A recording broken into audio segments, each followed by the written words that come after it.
मोठ्या प्रमाणात होत असताना दिसून येतं. याच माध्यमातून जो 965D हा अधिकृतपणे नॅशनल हायवेनं दिलेला KCPL कंपनीला अधिकृत प्रकल्प आहे. त्या प्रकल्पाचं काम मोठ्या प्रमाणात वॉटर स्टेशनमध्ये चालू असताना दिसून येते. आपल्याबरोबर इथले काही ग्रामस्थ आहेत, परंतु एक मोठी खंत आहे की गटर इथं बांधण्यात येत आहे रस्त्यावरती.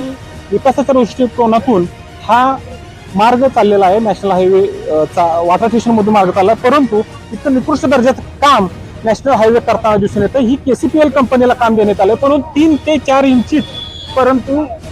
इंचीच हे गटराचं स्लॅब टाकण्यात येतो. अशा पद्धतीने त्यांचाच ट्रक, KCPL कंपनीचाच ट्रक या गटरामध्ये गेलेला दिसून येतं. आपल्याबरोबर काही ग्रामस्थ आहेत, कशा पद्धतीने काम चाललंय ते आपण त्यांच्याकडून जाणून घेऊ.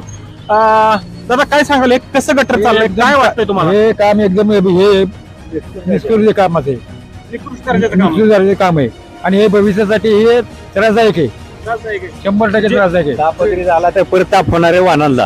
म्हणजे गटर करण्याचं ग्रामीण भागात खरंच वाटतंय का की गटर करावं, म्हणजे रस्त्याचं जे काम थांबता केलं येईल? तरी चांगलंच आहे, पण ह्या जे दर्जाची असली काम आहे ती न करायला चांगली. कॉन्ट्रॅक्टदाराचं काय काम आहे असली?